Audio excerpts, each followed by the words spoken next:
Well, good evening and welcome to tonight's special segment on Kenya's public transport and the challenges therein. We have had a chance to speak to the Commandant Traffic Department right here in Nairobi, Dr. Frederick Ochieng, and of course a representative of the entire nation.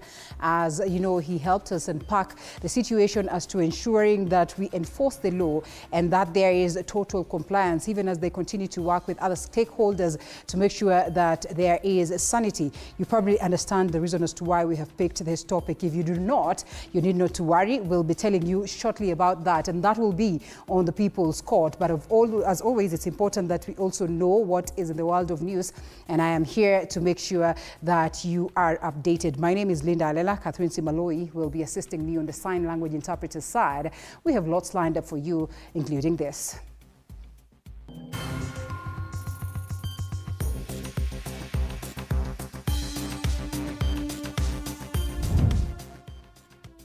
Tonight, interviews for the position of chairperson of the Independent Electoral and Boundaries Commission, IEBC, enter the second day as 4 candidates face the selection panel. And processes must take place, and procurement and the EACC must come in. And Former Jubilee Secretary General Raphael Tuju wants the Ethics and Anti-Corruption Commission EACC to probe Supreme Court judges over misconduct and unethical behavior. You put your pen down and you say we recuse ourselves, take this thing to the Chief Justice. Also, Kenya Airways has ended an 11-year streak of annual losses, reporting a net profit of 5.4 billion shillings for the year ending December 31st, 2024. Right, the hashtag as always is the Daily Report and the People's Court. I'll be looking at your comments as we continue with the broadcast. We now go straight to news, where the Ethics and Anti-Corruption Commission, EACC, is reviewing evidence submitted by former Jubilee Secretary General Raphael Tuju, who is calling for an investigation into alleged misconduct, that is by top judges. The anti-graft body has confirmed the receipt of Tuju's report, stating that its findings will determine the next steps, as Moigi William tells us. Tuesday, former Jubilee Secretary General Raphael Tuju was at the Ethics and Anti-Corruption Commission. Tuju's mission at the anti-graft body was to present a list of evidence in his possession, which is to aid the investigators in probing the alleged misconduct of a section of Supreme Court judges of alleged misconduct and unethical behavior. Through a statement, EACC spokesperson Stephen Karuga confirmed that the anti-graft agency received a report from Tuju on Tuesday morning. Karuga further indicating the commission will review the allegations to inform the next course of action. Tuju is accusing the judges of recusing themselves in a 1.2 billion shillings loan dispute between him and the East African Development Bank. Just as a matter of law, really, if you recuse yourself, you don't give a back pass. You put your pen down and you say we recuse ourselves, take this thing to the Chief Justice so that the Chief Justice can decide on a way forward. But they recused themselves, and then after recusing themselves, they said, by the way, we rule in favor of the bank. Dissatisfied with the court's pronouncement of the case, Tuju claims he filed a petition against the judges, which cannot be heard because of a court order. What the judges are doing is that they don't want to reply to the accusations that are made against them at the Judicial Service Commission. So they have gone to court to stop the Judicial Commission from getting their response. Last Friday, the former Rander Member of Parliament sent a formal letter to Chief Justice Martha Koome, raising serious concern about the conduct of 5 judges in executing their mandates. Whatever is before the Judicial Service Commission is sub judice. I should not talk about it. But some of the judges have gone public and talking about these cases, which they themselves have brought before the before the High Court, and that case is before the Judicial Service Commission. They are judges. They should not be talking about it. Tuju explained that the Supreme Court judges have failed to uphold their solemn duty of upholding the rule of law, ensuring fair trial proceedings, and protecting the Constitution. Moigi William, TV47. Thank you, Moigi, for that. Now, Kenya Airways has reported an after-tax profit of 5.4 billion shillings for the financial year ending December 31st, 2024. This marks a major turnaround or milestone from the previous year, where 22.6 billion shillings loss was registered, representing a 28 billion improvement and a 124% rise in net profit. The airline's revenue grew by 6%, driven by increased passenger numbers, while total costs rose by 9%, aligning with capacity expansion. Operating profit surged by 58%, highlighting effective cost management. Now, Kenya Airways Group Managing Director and CEO, that is Alan Kilavuka, reaffirmed the airline's commitment to optimizing its network, expanding its fleet, modernizing cabin interiors, as well as diversifying business segments to ensure long-term sustainability in the ever-evolving aviation industry.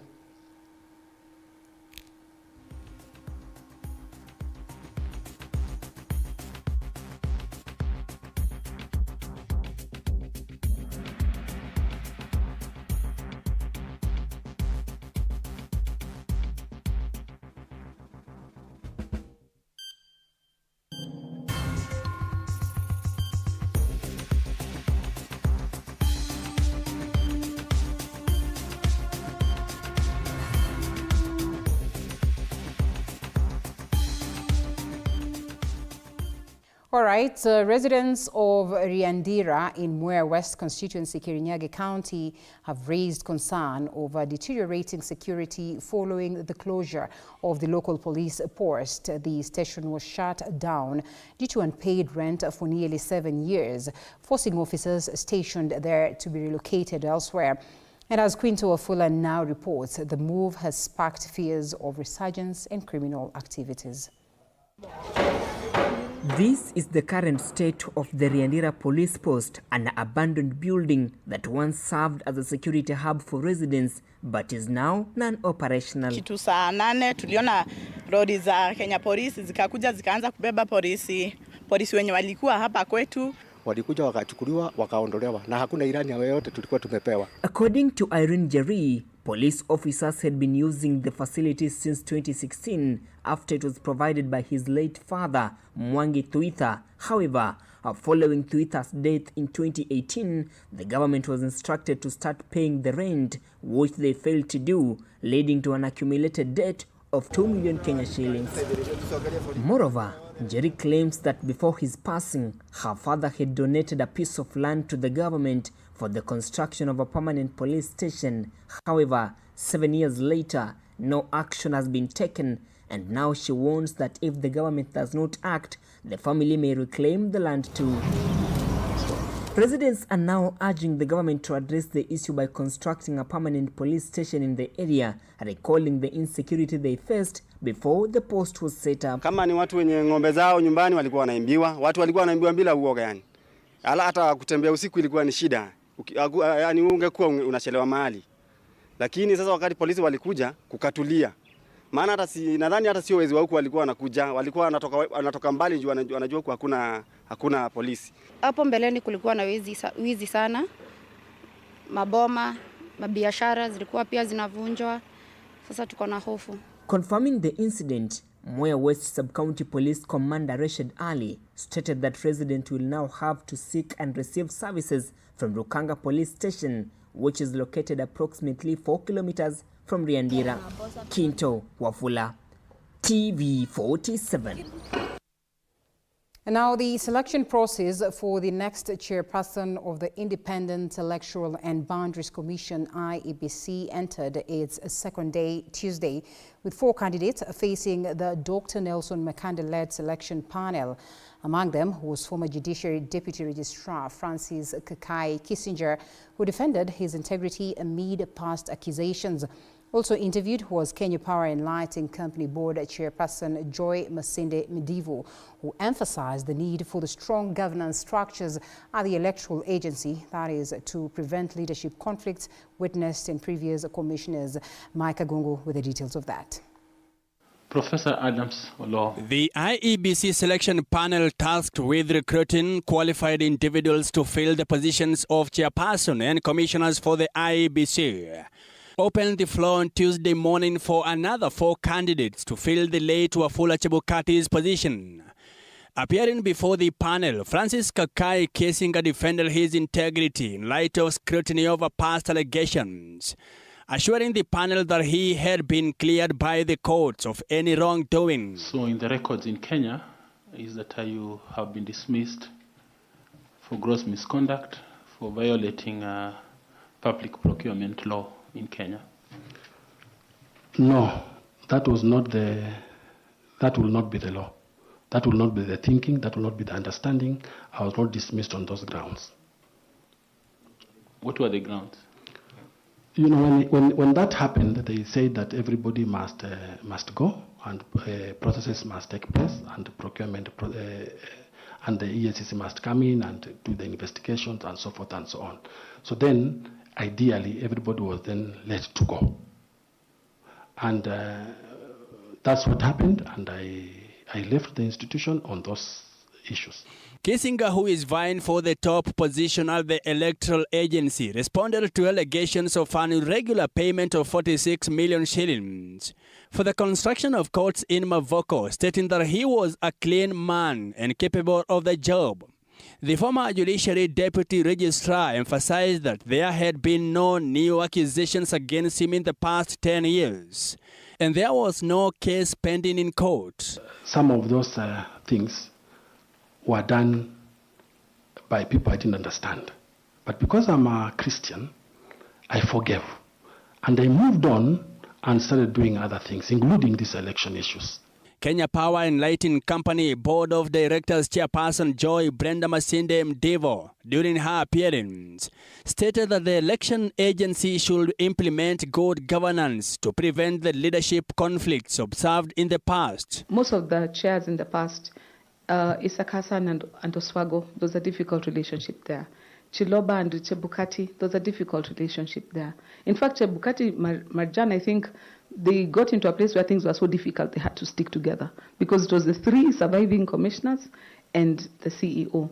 So to break down that dichotomy, maybe we employ principles of good governance and have the commission on a basis where there may be part-time or you have fewer commissioners who have got very specific roles. However, Mdevo addressed a petition filed by the Operation Linda Jamii lobby group, which suggested her disqualification from holding the commission's chairmanship due to her previous state office position. She clarified that she had resigned from the board and was ready to take the seat at the election agency. 3 applicants are expected to appear before the IEBC selection panel when they resume their interviews on Wednesday. Mike Kagwango, TV47, Nairobi. Still on that, the Archbishop of Nairobi, Catholic Diocese Philip Anyolo, has urged the panel vetting candidates for the position of Independent Electoral and Boundaries Commission IEBC chairperson to put justice first and select a leader with integrity.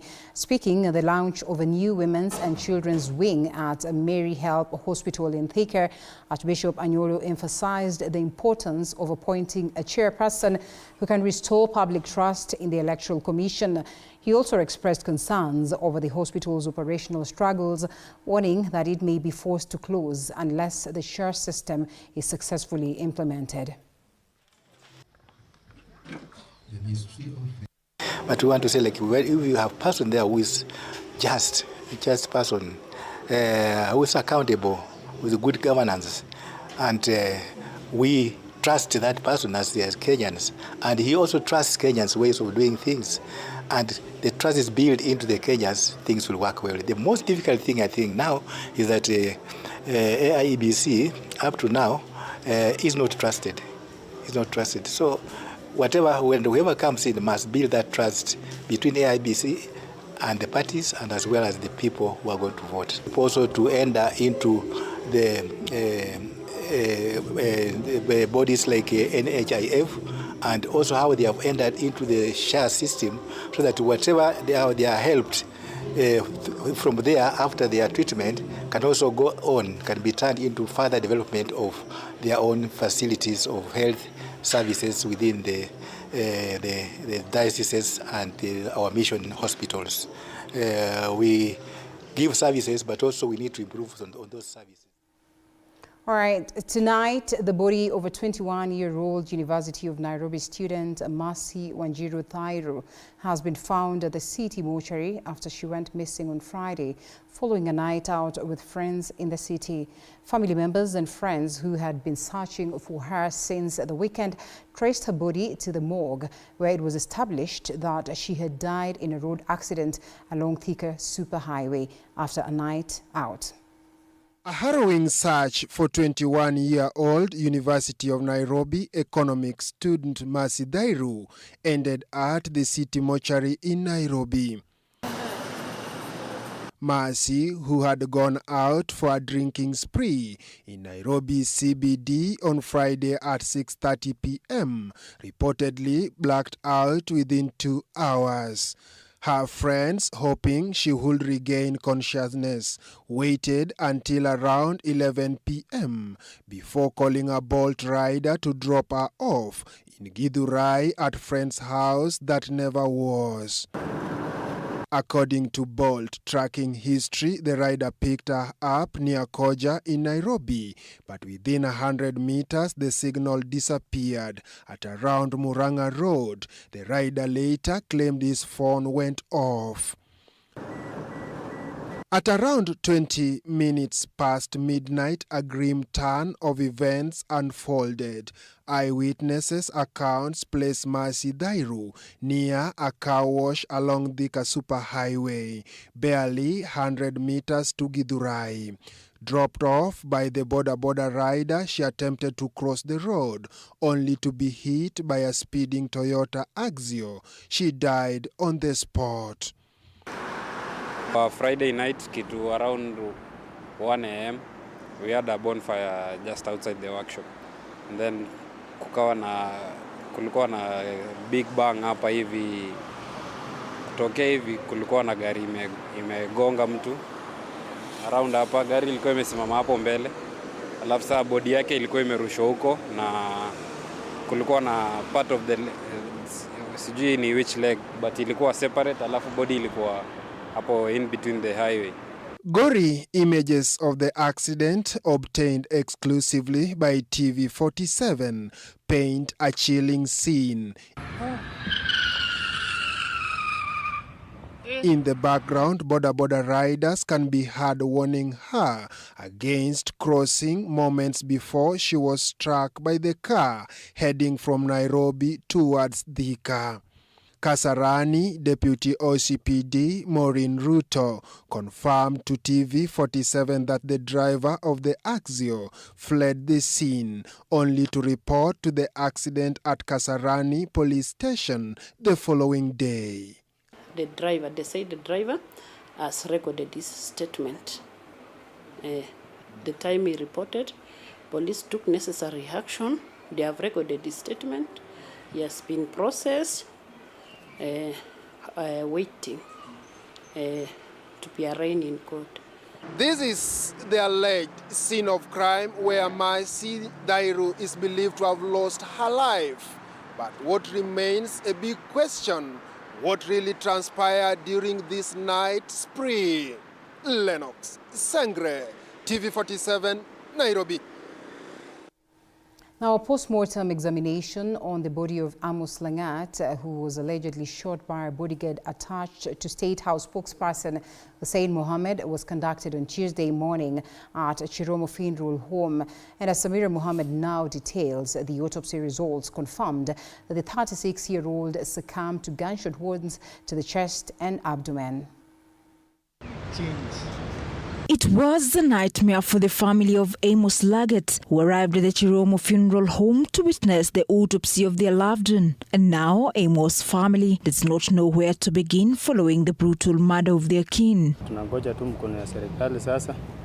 Tungoje atushughulikie jili hatuna kitu yote ambayo tunaweza fanya.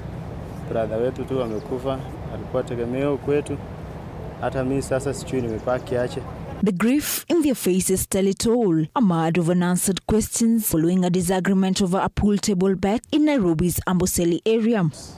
Wakati Amos alipigwa risasi, mimi nilikuwa karibu, niko na ward mbili mahali. Nikaitwa Amos amepigwa risasi, nikakimbia, nikapata Amos amelala chini, tukamchukua tukaweka kwa gari yangu. Mimi ndio nilimpeleka hospitali. Kufika hospitali tukaambiwa unfortunately Amos amelala. According to the autopsy results, the 36-year-old father of one succumbed to gunshot wounds on his chest and abdomen. Hapa Chiromo tumefanyiwa postmortem, tumeiona mchama wetu amekufa. So tumeiona mchama wetu amepigwa risasi ya kifua, imepasua roho. Hata tumeiona tu tunalia. Family of Amos is now calling on the government and relevant investigative agencies to expedite on the investigations and deliver justice to them. Ile kitu naomba tu serikali tusaidie. Amos ni kijana mdogo, ameoa juzi, akona mtoto mdogo sana, hata ajui nini inaendelea. So tunaomba tu usaidizi wa familia. Kama rafiki pia nasisitiza tusaidiwe Amos apate haki yake. Samira Mohammed for TV47. Nairobi. And still on a somber mood, detectives in Meru County are searching for Samuel Miritu, the prime suspect in the brutal murder of his wife, whose body was found under a culvert in Irimba village with her throat slit. Anastasia Mukabi has more details on that.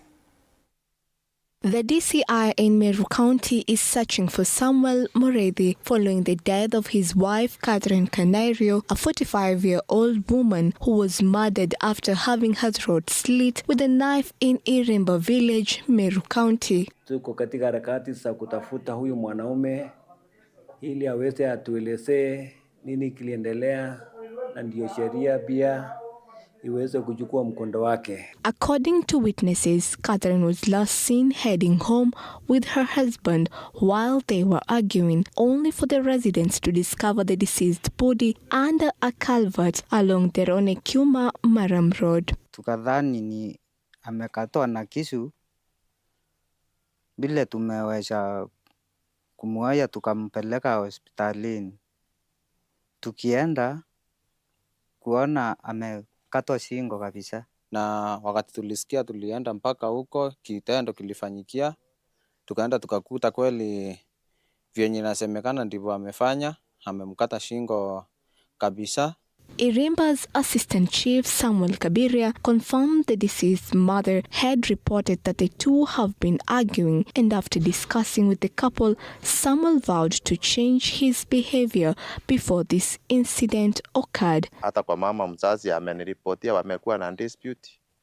Tulijaribu kutatua, tukatatua, na mzee akasema hana mambo mingi. Sasa hizo kesi za mauaji tumeweza kufanya uchunguzi, na wenye walisababisha hizo mauaji tumeanza kukamata hao na wote wako kotini. The police assured the residents that they will apprehend the suspect on the run as Catherine's body awaits for a postmortem exercise at Nyambene Hospital mortuary.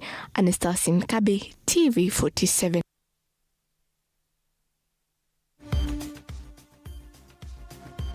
All right, Anastasia, thank you for that story. Pretty much a sad one, even as the world continues to strongly condemn the cases of gender-based violence and, of course, those ones that escalate to murder. Now, dozens of families in Kochia Ward, Rangwe Sub-County, have been left homeless after a powerful windstorm and torrential rains battered several villages on Monday night. And as Elizabeth Atino now reports, the heavy downpour has caused widespread destruction, with more rains expected in the coming weeks. This is the aftermath of the strong winds and heavy downpour witnessed on Monday night. The trail of destruction here is so evident. Huge acreage of farmland and crops have been destroyed, and residents are in despair. Sasa hii upepo ilikuwa imeenda na nyumba, chakula ni baridi kwa sababu mvua ilikuwa mingi. Nyumba kuna, mabati hakuna, sasa sijui hata iko wapi. Na kuna hata mzee, niko na watoto wadogo wanaenda shule, kitabu ya kusoma pia hakuna, ni baridi. Residents of Nyarut, Kombogo and Lower Kuwili spent the night in the cold, while others sought refuge in neighboring homes after strong winds tore off the roofs of their houses. 3 churches were also destroyed by the raging floods. It carried away the church rooftop to another distance. According to Central Kochia Location Chief Yuka Bethobila, the strong winds blew off the roofs of over 17 houses, forcing families to salvage what they could as the rains poured in. Most of them are widows, and their roofs were blown off, and they don't have anywhere to stay now. The residents are now appealing to humanitarian organizations and the State Department of Disaster Management to step in and offer assistance to the affected families, many of whom are now struggling to find shelter. Tunaomba tafadhali msaidie sisi. Niko na watoto wadogo, hakuna kitu ya kulala. Upepo inaenda mpaka na barangeti sote, chakula, unga ni baridi. Vyombo hakuna, pepo ameenda nayo mpaka sufuria, hakuna kitu ya kupika leo. Asking the government to come and rescue these people because they have nowhere to stay. Authorities have urged residents to remain cautious as heavy rains are expected to continue pounding the region in the coming weeks. Elizabeth Atieno, TV47. All right, the South Nyanza Sugar Company Limited, better known as Sony Sugar, has launched its strategic plan, which focuses on agricultural expansion, factory modernization, financial stability, as well as market competitiveness, and aims to strengthen Sony Sugar's role in Kenya's sugar sector. Speaking at the launch event at the Sony Sugar grounds, Nicholas Gumbo, the chairperson on the Kenya Sugar Board of Directors, reaffirmed the government's commitment to supporting the sugar industry. Gumbo emphasized the importance of farmer empowerment, noting that the industry's focus must shift to those who cultivate sugarcane. Sony Sugar Managing Director Martin Dima noted that Sony Sugar is also leveraging technology and innovation to improve sugar quality, enhance sustainability, and strengthen its competitiveness in both local and regional markets. But I want to assure you, the government is here to make sure that whatever program we undertake is for the benefit of all of us in the sugar industry. Focus now must shift now to the farmer, because a lot of times we forget that sugar is not made in factories. Sugar is made in the farms. We want to see whatever programs that we take benefiting the farmers. All our farmers in all our 17 factories getting to earn a decent living from their activities as sugarcane farmers. There are a number of government reforms in the sugar subsector that are geared towards improving generally the efficiency and the profitability of this sector. So for us as Sony Sugar, we will support those reforms because those reforms are good for our people, they are good for our farmers, and they are good for our staff. Our farmers are not against the leasing. But what is amazing is that we don't know the period in which this leasing will take. Whether it is 30 years, whether it is 40 years, nobody has come out clear and tell us. Now, the stand of our farmers is, let this leasing not go more than 20 years. Because if it goes more than 20 years, then it means our farmers may suffer more than 20 years.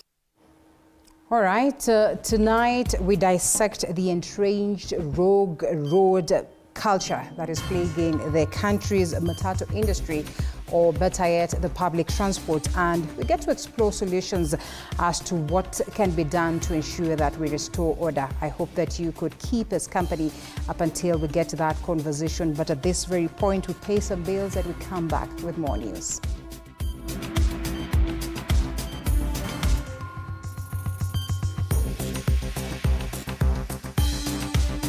Plus, we also tell you of how leaders from Mandera have raised concern over increased cases of terror attacks in the region.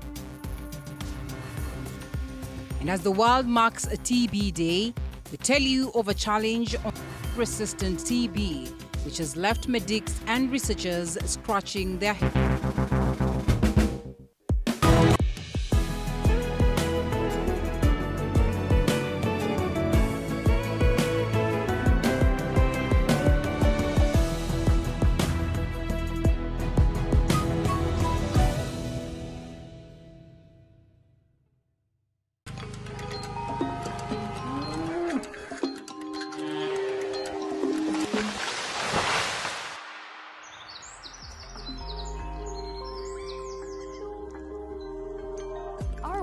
is changing every day, and so should we, for the better. Each week, we tackle the big why, the question that should be on everyone's mind. Why isn't this fixed yet?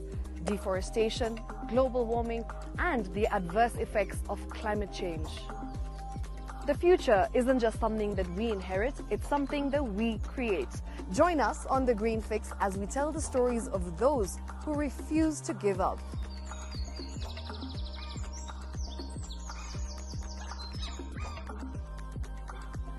When it comes to fixing the planet, there is no time to waste. Join me, Shiksha Aurora, on Thursdays at 9 p.m. on The Green Fix as we look into the big why, you and I.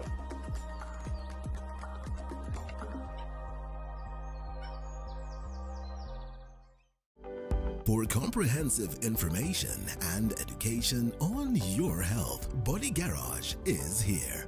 Don't allow anyone to pluck out your good tooth as long as it is strong and stable. Cancer doesn't start today and you get the symptoms tomorrow.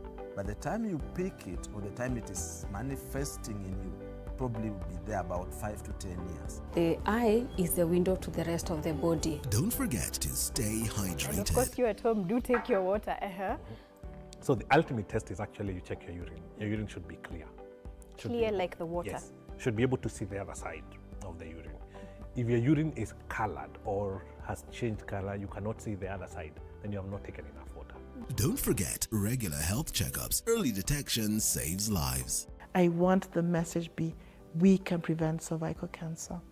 We prevent cervical cancer in several ways. You have young girls and even somebody who's above that age, you can pay at least every 3 years. Somebody should have a pap smear done. If you are 40, 45, 50, going upwards, once a year, please go see a doctor. Yeah, it's just for normal routine maintenance.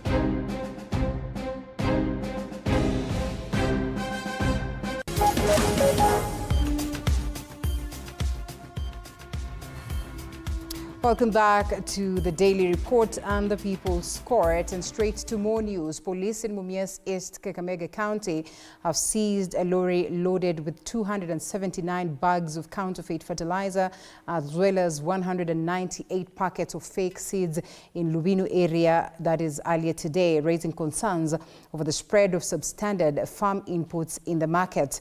Meanwhile, during his visit to the Machakos Fertilizer Depot, Administrative Secretary in the Ministry of Agriculture, Rashid Kator, has assured farmers that all fertilizers in the National Depot are genuine and that he has urged them to collect their allocations in preparation for the planting season. A crackdown on counterfeit farm inputs has led to the seizure of an Isuzu truck registration number KDL 120K in Lubinu, Mumias East Sub-County, Kakamega County. 279 bags na mbegu ambayo tuko nayo ni ile ya kilo 2 hybrid, tuko nayo 198. According to the authorities, the operation was conducted following a tip-off from members of the public. 3 suspects, including the truck driver, his conductor, and the owner of the homestead where the fake products were stored, were arrested. Na washukiwa 3 ambao wako ndani na sisi wanatusaidia kwa uchunguzi. Kuna zile mahindi tu zinanunuliwa tu hapa kwa soko tu kawaida, alafu wanaenda wanapaka rangi, alafu wanaiweka kwa ile package tena kwa zile kilo 2 ambayo hiyo mbegu ni hybrid. Sasa imeandikwa hybrid 6213. Na ukiangalia hizo mifuko sambolea, unaona ya kwamba si zile mifuko ambazo ni genuine. Tumefungua mbolea moja, unakuta ni kwamba imechanganywa na changarawi. Hiyo mbegu wakati unaisugua, rangi inatoka kwa urahisi, na ukiweka mali pale kwa mfereji inakuwa nyeupe tu. Driver wa hii lori anatusaidia tupate mwenye hii biashara ni nani. During the raid, officers also recovered packaging materials, sealing equipment and weighing scales which were allegedly used to repackage the fake products before distribution. The three are being held at Shianda police station. Meanwhile, the government has dismissed concerns about counterfeit fertilizers in national depots. Officials are now saying that all supplies undergo strict quality control before distribution. And the new system we have with the committee is that fertilizer is checked before it arrives into our port in Mombasa. Fertilizer is checked just before it is loaded to come to the depots, and it is checked every now and then. That is why currently we have a good slate that we do not have substandard fertilizer. With the planting season underway, authorities are expected to ramp up enforcement measures to prevent the spread of counterfeit farm inputs. Farmers are also being urged to remain vigilant and report any suspicious product to the relevant authorities. Hii mbegu ambayo tumeipata, tunajua ya kwamba tayari kuna nyingine ambayo iko kwa soko, na hata mbolea tunajua ya kwamba tayari kuna nyingine ambayo iko kwa soko. Ningewasihi tu mjue ni mbegu ya aina gani na mbolea ya aina gani mtaitumia kwa mashamba yenu. Violet Auma, TV47.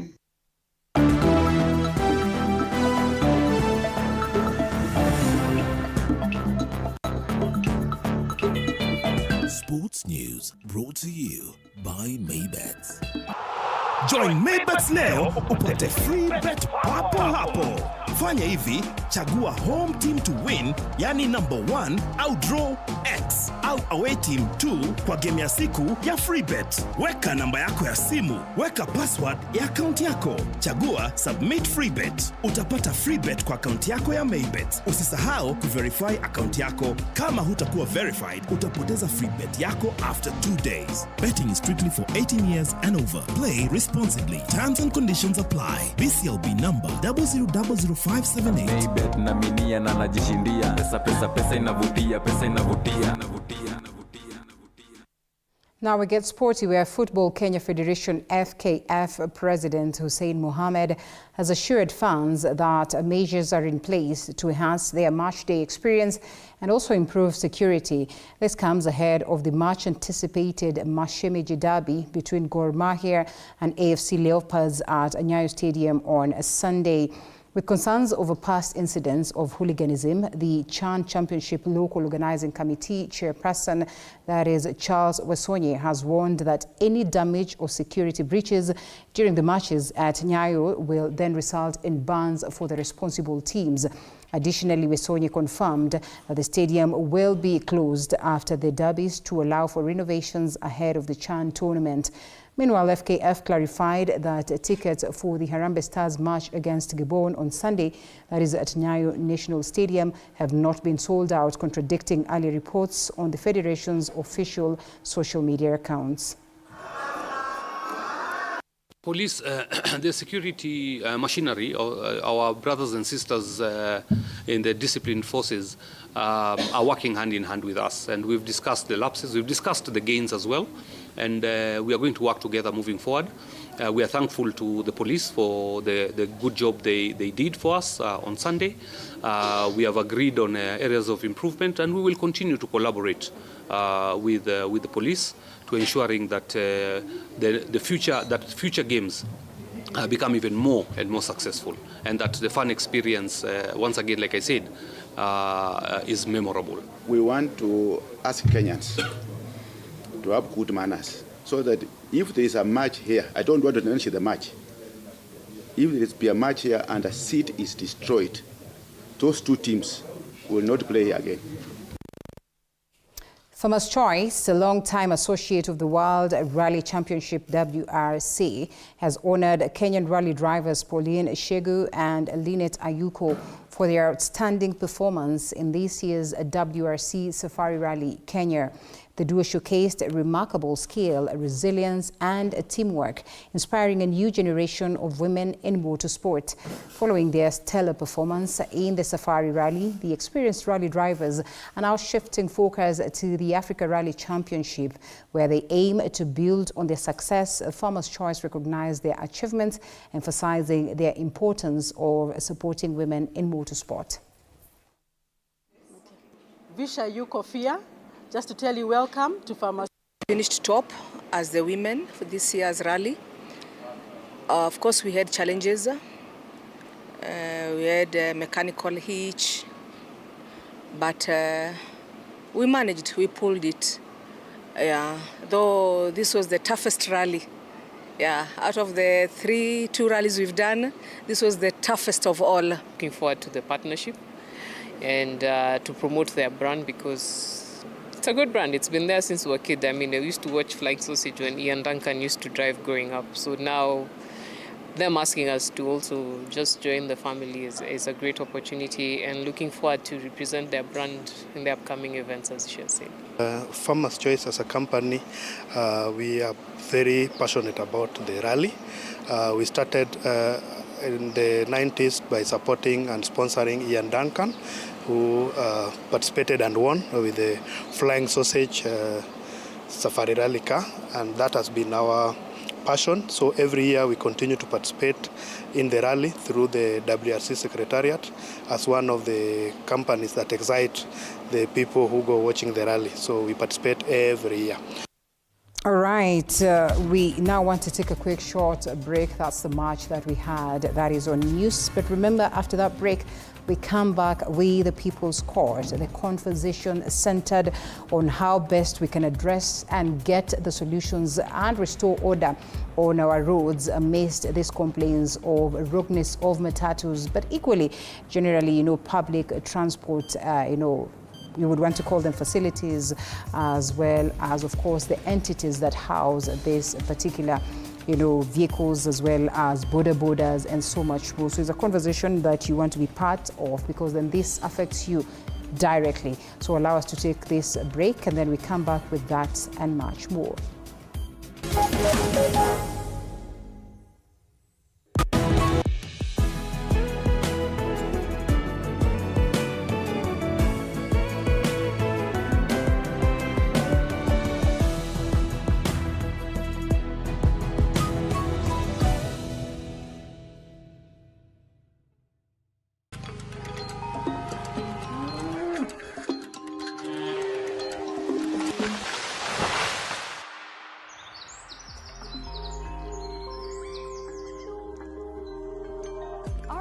Is changing every day, and so should we, for the better. Each week, we tackle the big why, the question that should be on everyone's minds. Why isn't this fixed yet? Deforestation, global warming, and the adverse effects of climate change. The future isn't just something that we inherit, it's something that we create. Join us on The Green Fix as we tell the stories of those who refuse to give up.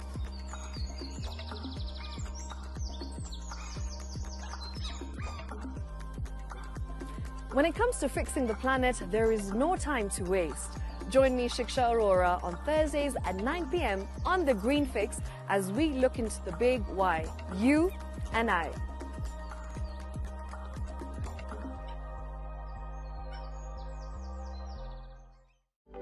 For comprehensive information and education on your health, Body Garage is here. Don't allow anyone to pluck out your good tooth, as long as it is strong and stable. Cancer doesn't start today and you get the symptoms tomorrow. By the time you pick it, or the time it is manifesting in you, probably will be there about 5 to 10 years. The eye is the window to the rest of the body. Don't forget to stay hydrated. And of course, you at home, do take your water. So the ultimate test is actually you check your urine. Your urine should be clear. Clear like the water? Yes. Should be able to see the other side of the urine. If your urine is colored or has changed color, you cannot see the other side, then you have not taken enough water. Don't forget regular health checkups. Early detection saves lives. I want the message be, we can prevent cervical cancer. We prevent cervical cancer in several ways. You have young girls And even somebody who's above that age, you can pay at least every 3 years. Somebody should have a pap smear done. If you are 40, 45, 50 going upwards, once a year, please go see a doctor. Yeah, it's just for normal routine maintenance.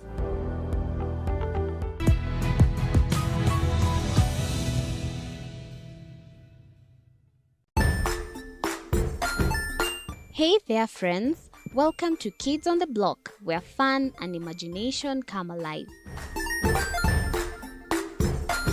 We dive into magical world filled with exciting adventures and awesome friends. What position were you in? I was number 2. What position were you? Number 1. He decided to cross the bridge by his house and look for food on the other side. We're going to do half cup of chocolate chips, and the other one, we're going to do half cup of the blueberries. So, grab your imagination hats and get ready to explore with us. Join us every Saturday at 9 a.m. for new friends, amazing stories, and tons of laughter. Jiunge nasi tunapoangazia safari za viongozi bora.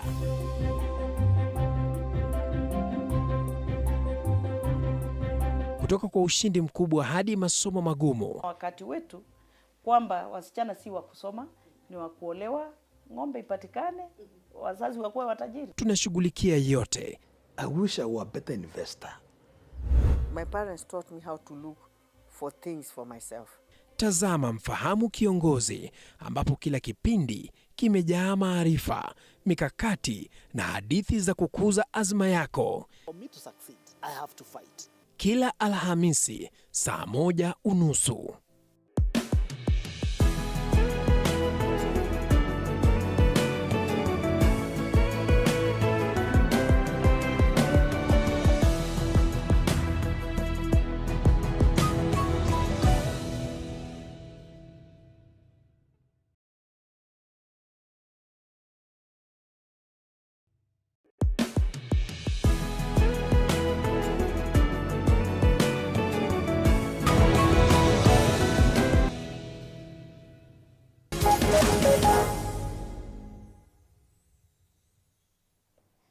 And welcome back to the People's Court. It is time that we have that conversation around how best we can manage our traffic systems to ensure that then we have laws enforced, but of importance that we have sanity on the roads. At some point in time, we all have used the public transport.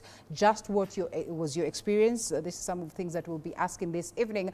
As we all share our experiences, we also want to come up with solutions that will be helpful enough to help the government, get to a point where we can enforce the law for the betterment of this particular sector. And of course, we'll be getting to that very conversation as I get to introduce my guests on the show this evening. We are delighted to as well have on these other sides, I would say Kenyans, but basically also students and persons that are constantly using the public transport sector. And therefore, we all have our stories, our experiences, but importantly, we have some of these proposals that will be considered as solutions. On these other sides, we have representatives of the various sectors of the matatu industry, but basically the public transport sector. And of course, right next to me is Dixon Bogwa, the National Chairperson of Matatu Welfare Association and Secretary General, Federation of Public Transport Sector. Senior, thank you so much for coming. As well, on the other side, right next to Senior is Paul Thiongo. Paul Thiongo is the Chairperson Forward Travelers. This is a SACCO. Yes. Yeah. This is a SACCO. We all understand what has happened. Yeah. Of course, we're not here to incriminate, but we also need to know what are some of the things that the SACCO entities need to do to ensure that there is sanity. And of course, we also do not have a repeat of what has happened with Super Metro. And right next to you is Albert Karagasha, President Matatu Owners Association. Senior, this is not your first time here. Yes. So karibu sana. It's always a pleasure having you. And last but not least is Lucy Washuka, that is Madenge, Secretary General Association of Matatu Transport Owners. Thank you so much for creating time, ma'am. On this other side, we have Mulamba, we have Baba Zuri, that is none other than Mwansa. Mwansa naona hata amevaa kofia Radio 47, ameshakuwa member huyu. We appreciate the contribution hugely, Mwansa Mwansa is always tasked to ensuring that he brings his people on board, and he does a great job, and therefore we appreciate you so much. So that, or those are traits of leadership, and we appreciate so much. So we also have Madam HR. The rest of us, to Dr. Naji introduce as we continue. All of you are coming here for the first time, and so we appreciate your presence here. But first, let's listen in to what the Commandant Traffic Department, the Traffic Department, that is Dr. Frederick Ochieng, had to say. We sat down with him earlier on just to get to hear the view of what would be the government's position as to the road situation or the rogue culture of the matatu on board. And this is what he had to say. We witnessed 2 matatus impounded sometime in January 2025. We have seen the purge that has been put on board as to the Super Metro Circle on vehicles. That is, as to concerns of them continuing to flout the traffic rules. We continue to see many other, circles as well as matatus, as well as, public transport, vehicles, being put to task. Just what steps are being taken to ensure that we have sustainable enforcement elements, given the past failures that we have witnessed as to curbing rogue operators? Thank you. Just as I've said that we have several stakeholders that we coordinate with in ensuring that there is road safety. Yeah. Our greatest stakeholder in this area is the NTSA. Mm-hmm. And most of the road public safety is under the mandate of NTSA. Right. And the National Police Service in particular. So there are other powers that the National Transport Safety Authority may not have. And that is when we come in, that's where we now come in on enforcement. And like now, like the one of the suspension of Super Metro, you understand they issued the suspension order. Yeah. The National Police Service does not have that power, but that power is with the National Transport Safety Authority. Mm-hmm. But then they now collaborate with us to assist them and enforce, because the police now have power to stop, search and detain and seize. Yeah. Yeah, so that is those are the collaborative efforts that we make towards ensuring that whenever there is a particular law that is in force, mm-hmm. whether it's not within our mandate, but when it comes to the enforcement, we are charged with enforcing all laws mm-hmm. with which the department is charged with. Do you consider this one sustainable, or those ones that can guarantee a sustainability and enforcement? Yeah, the enforcement is always mm-hmm. Throughout. Okay. Once law is in existence, there's nothing that hampers the enforcement. It only depends with maybe if people have, if it has been implemented or people have complied. Okay. Sometimes the rate of enforcement subsides. Mm-hmm. Yes. The police sector has likely been incriminated in this. It continues to happen today, that today if you're not found with your insurance, you could just tip the police about 3,000 bob, about 1,000 bob and get away with it. How is this being addressed? Okay. Corruption has been a problem mm-hmm. in the National Police Service. But as from the time I took over the mantle of this traffic department, we have put... That is in September sometime last year? Yeah, September last year. Okay. At least we have put some strategies in a bid to prevent or to lower the rate of corruption in the service. And sometimes we do say that corruption is two-sided. There's the giver and there's the take, there's the taker. Yes. So fighting corruption does not only incline on one side of the taker. Mm-hmm. There should also be other efforts on the giver. Okay. Because this is like a culture. It is like a culture. And you see, a behavior maybe grows from an environment mm-hmm. that pertains or that gives prominence to such behaviors. The greatest thing that we need to enhance is the public sensitization. Yeah. Yeah. So that members of the public get to understand that corruption is evil mm-hmm. and it damages the integrity and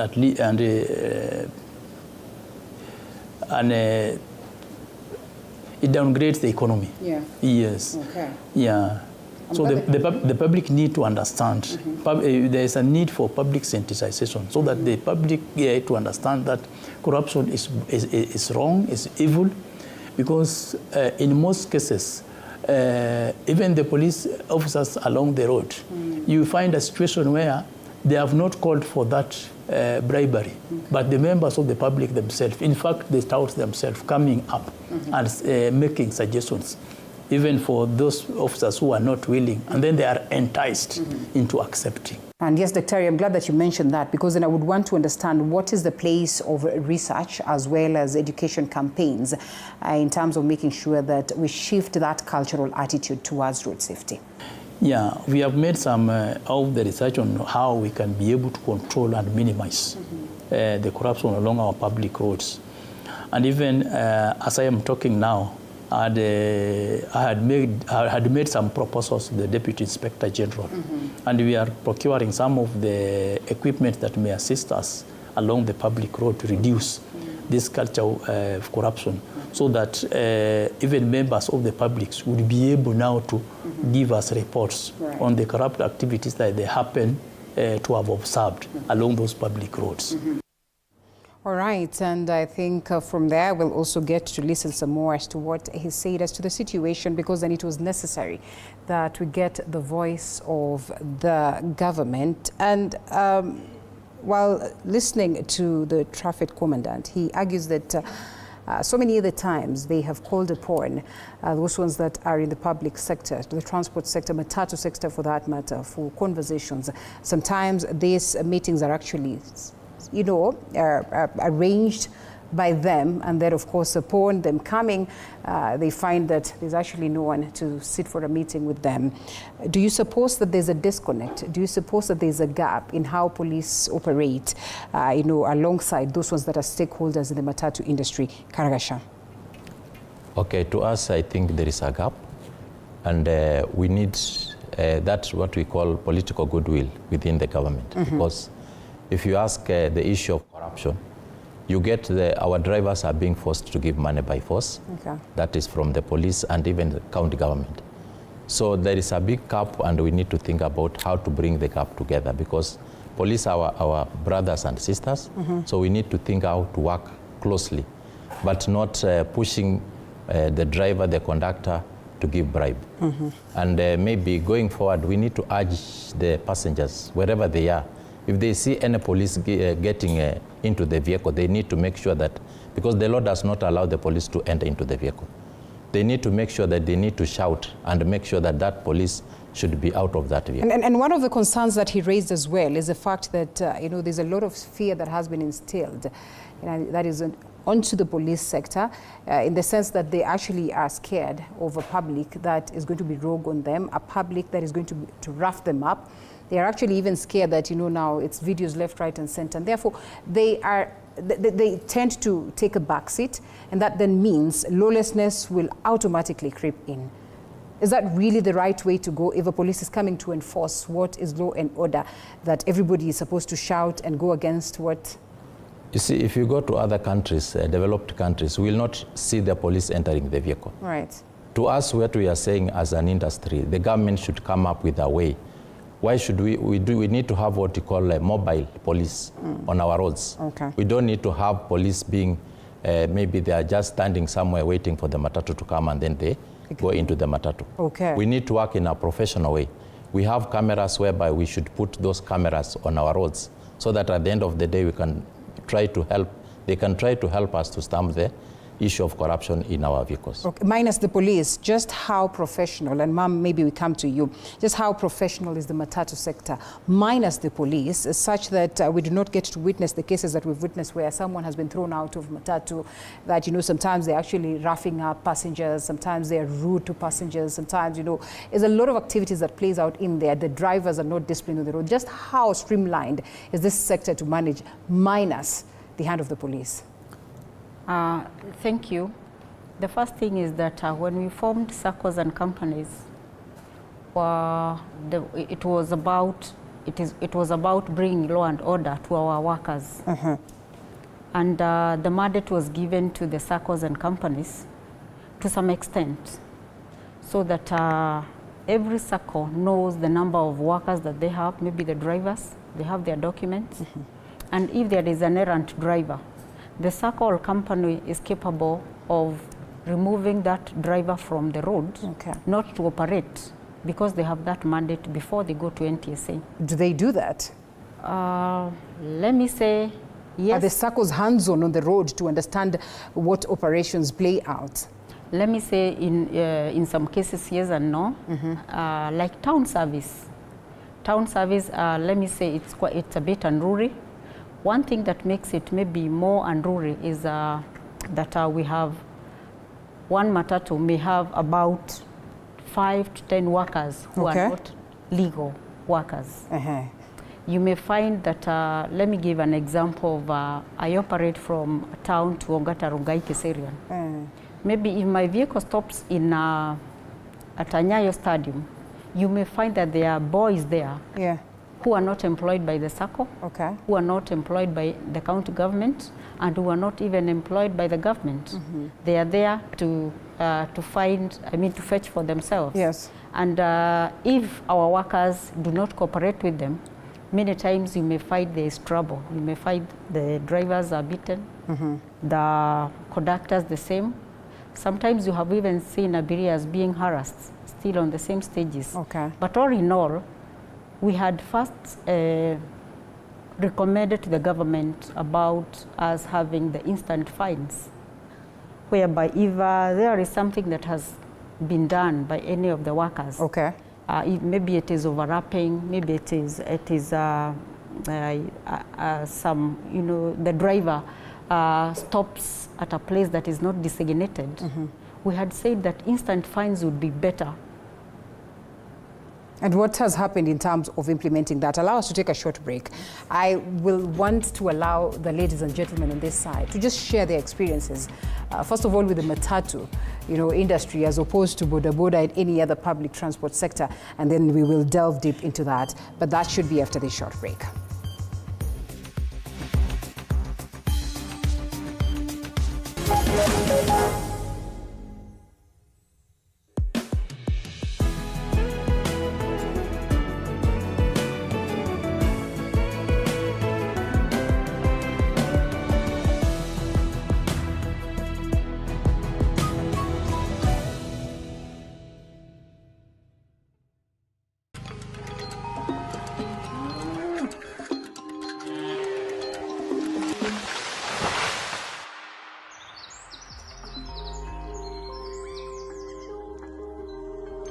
Our world is changing every day, and so should we, for the better. Each week, we tackle the big why, the question that should be on everyone's minds. Why isn't this fixed yet? Deforestation, global warming, and the adverse effects of climate change.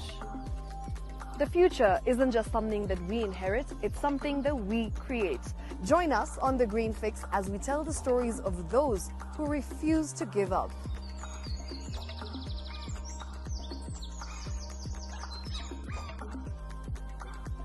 When it comes to fixing the planet, there is no time to waste.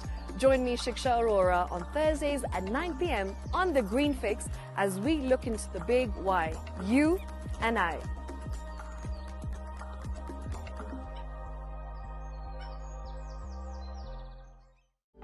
For comprehensive information and education on your health, Body Garage is here. Don't allow anyone to pluck out your good tooth, as long as it is strong and stable. Cancer doesn't start today and you get the symptoms tomorrow. By the time you pick it or the time it is manifesting in you, probably will be there about 5 to 10 years. The eye is the window to the rest of the body. Don't forget to stay hydrated. And of course, you at home do take your water. So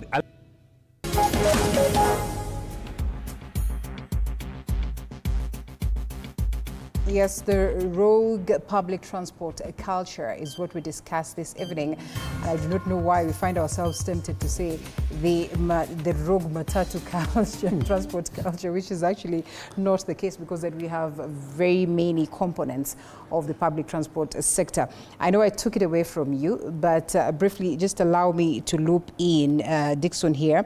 Because then it's important that we get to understand where do we come from, because we are talking about the rogueness at that space of the road. I know we would want to say that we are reactionary in nature. That's the reason why we're having these conversations. At least for us, we're allowed to have conversations that revolve around what is making news. But why is it that it comes across as the SACCOs, the government, the law enforcement agents are always reactionary? Well, first of all, let's understand where the matatu comes from. Okay. The background of the matatu. The matatu started without any rules and regulation. Okay. Way back in 1960s, 70s, 80s, 90s, up to 2000s. Okay. It's only after they were. You guys can hear? Okay. It's only when they were registered, officially recognized as the mode of public transport sector. That was 1985. Okay. Then from there now we start now being compliant with the then TLB, Transport Licensing Board Act Cap 4, before the NTSA came in 2012. And there were no specific really rules apart from the Traffic Act Cap 4.3, okay, which stipulates how a driver should be able to behave, how a conductor should be able to behave, right? Now, it has increasingly become very difficult really to permit the discipline in matatu operations. For one thing, they lack code of ethics. In other words, self-regulation. Okay. Which has been a problem really to introduce and enforce within the matatu industry. Because code of ethics is the bottom line for any discipline in any economic sector, whether it's manufacturing, whether it is transport, whether it is teaching, whatever it is, all around. Right. Yeah. And if the code of ethics can be able to find its place within the matatu SACCOs and the company's operations, I'm telling you, this behavior you see here will not be there. I'll give you a very good example. Okay. Currently, as we're talking, there are 2 SACCOs within the town services. I'll mention one from Nairobi to Ngatarongai. That is Orokisa SACCO, which has really instilled self-regulation, fully compliance on the part of their crew. Is that not what we imagined was happening with the likes of Super Metro? And I'm sure most of them will tell you that, hey, if it's not Super Metro, Misipandi. I'm coming to where now, where people miss it, where Super Metro missed it, okay? The thing here is, self-regulation is the do's and the don'ts. And this complements the statutes. That's Traffic Act 4.3 NTSA Bill 2012 Act. The self-regulation in the form of code of ethics complements that. For example, a driver should not really drive when he's drunk. And if these people can go against the laws, the Traffic Act that you're talking about, what makes you think the self-regulation or the code of conduct will work. will work? Let me explain to you how it works. Okay. The SACCOs themselves, and Lucy has really alluded to that, that when we lobbied for the SACCOs and company to be allowed in the matatu industry, that was for a long time until 2015 when it was allowed. Okay. It was expected the SACCOs and the companies would be able to regulate, their employees. In other words, all the employees of those units under the SACCOs or affiliated to the SACCO would be under the charge of the SACCO management and even companies. But what really happens now? Every vehicle owner affiliated to that SACCO employs their own drivers. Okay? So in other words, the SACCO is not in charge, or the company is not in charge. But you find that the town services is where this problem is. Inter-counties between Nairobi, Nakuru, Nairobi, Meru, Nairobi, Kisumu, Nairobi, Machakos is totally different.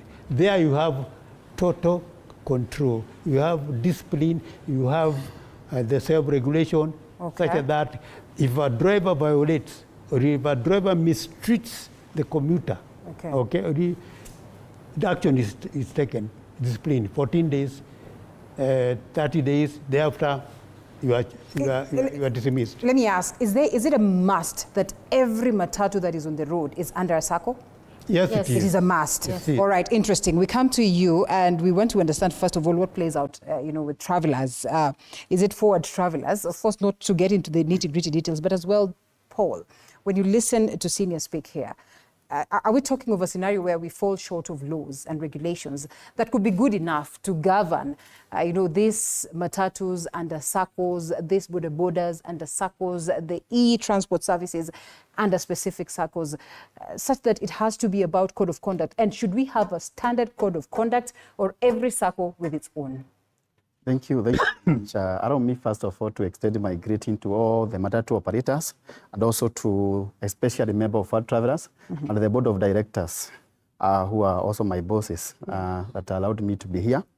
First of all, I just wanted to tell you that we have a disconnect between the regulators and the SACCOs or the operators. Okay. And the disconnect is coming from that they don't understand this business and they want to do it on the table, but you are doing the business on the ground.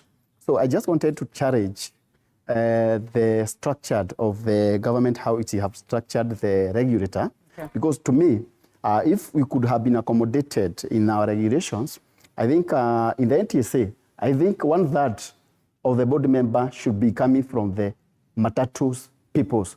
At least they could have been informing the regulators about the groundwork of the matatu industry. Yeah. The other thing is that I believe that, and I can attest to that, the NTSA, it happened to be punitive to the major SACCOs.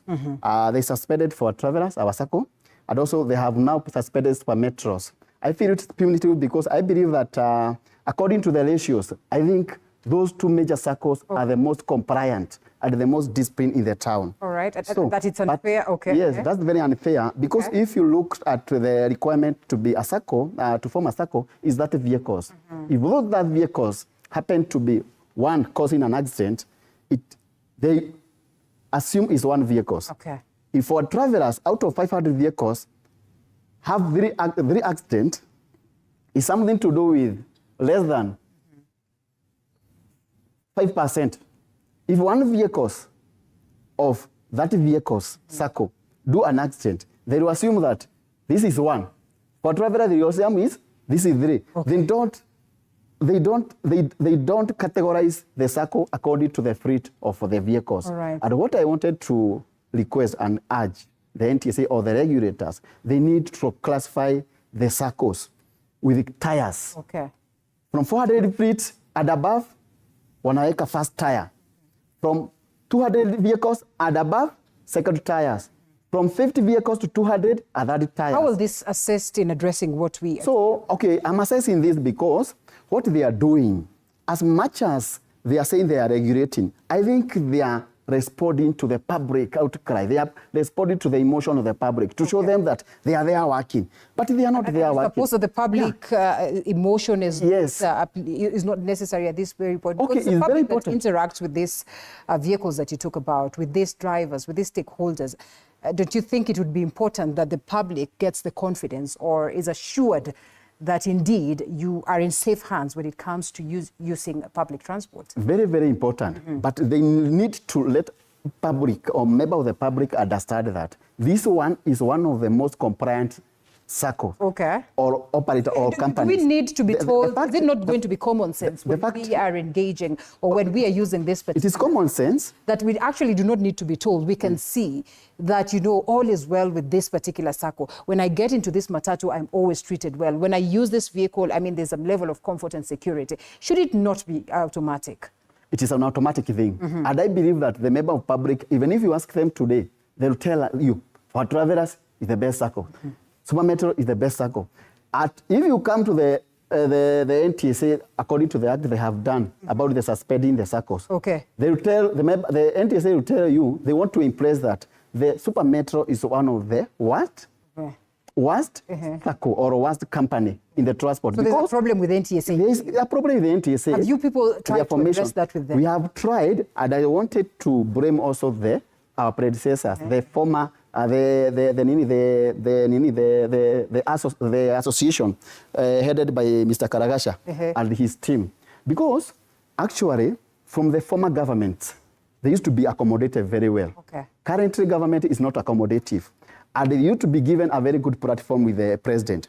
And some of the challenges that you are facing today, they could have aligned them in a way that the NTSA need also to be on the ground to see what you are doing. Okay. In case they find as an incident like that one of the Metro, they will be able to understand, was it the company negligence, was it the driver negligence, the conductor negligence, was it that the circle is not well managed? Because I believe that the most biggest circle will always be punished more. Because the member of public will be counting the numbers. They will not look at about the figures of the free that you're having. Okay, allow us to come to this other side, and we want to treat these ladies and gentlemen, for purposes of this conversation, as the members of public, right? I hope you all agree to be treated as the members of public and, able Kenyans that can as well, contribute to what we need to do or what we can do to make these adjustments that are necessary for us to enjoy sanity on the roads. And as well, for purposes of this discussion, let it be known that we try to invite or get a hold of NTSA members so that at least they would be part of the panel and respond to some of these concerns that are raised against them. Unfortunately, we could not get a hold of them. But yes, the conversation continues. The members of the public, could you please speak to this lady and gentleman and tell them your experiences that is on the road, and perhaps what would be your proposals in terms of what we need to do to bring sanity? I'm sure kila mtu ame experience ile scenario, unaamka hivi unasikia manze leo mse wa mata amenibo sana, leo what I have seen is not a good thing. But also there are instances where we've experienced a nice ride from point A to point B, courtesy of those ones that would be considered to be compliant matatus. We start with you. I see you have the mic, John. All right. Yes, you can introduce yourself for purposes of... Is it working? Yes, I think it should be on. I hope it's on. It is on. Yes, it's okay. It's okay. My name is James Mulamba. Well, I am a revolutionary, an activist, and today I'm standing here as a member of the public, as a user of the PSVs. Well, the Super Metro case... I hope you can have it, but absolutely. Yeah. The Super Metro case is an emotive case. Judging by the public outcry and the outrage that entire incident raised. As gratifying as it would be to stand here and crucify the Super Metro Circle, I wouldn't do that. As it is, there are few circles that can measure up to the good performance of the Super Metro in the past years and the past months. This is a singular incident involving one matatu that is owned by who we don't know. I would, however, want to correct the Super Metro management on how they handle this case. Because here is a conductor who's pushed someone off your matatu. You know who the conductor is. You know who the driver is. And if that matatu has a CCTV surveillance system, you know. Which it should have. Which should have. And you've not communicated this to the public. It would not have been so hard for you to accept blame. Because the conductor did what he did and sacrifice that one conductor for the sake of the entire circle. Because why would you be shielding him from justice? If today I have a bouncer and I own a club and one of my bouncers roughs up a customer, do I have to defend him from the law? So, to be honest, there are circles out here that have contraptions for PSVs. Woe-begone matatus that are leaking from the roof, that do not have brakes, lights. Some have speed limiters that expired in the Moi era. They do not have insurance covers, and we do not know how they are on the road. I would have wanted for the NTSA to be here to answer these questions to us, how these vehicles, some of them from stages around Isli, around Githurai, I don't want to vilify them, but how do they get themselves on the road 1 year after the other? Because the inspection goes on annually. The NTSA knows what is wrong with the transport sector, same as the TLB, and the traffic officers know. But they take gratification by taking bribes from these vehicles as they go for inspection. Same as these traffic police officers. Today, an incident happened this morning while I was alighting from a matatu somewhere around bus station. So a traffic officer comes and walks up to the driver and then anamsomea mashtaka. This is what is wrong with this vehicle. This vehicle does not have a working brake system. This vehicle does not have a working brake system. I mean, the lights are not working. It has torn seats and it has worn out tires. After he's done with kumsomea mashtaka, the guy then jumps up to the matatu, sits on the driver's seat and starts negotiating. For what?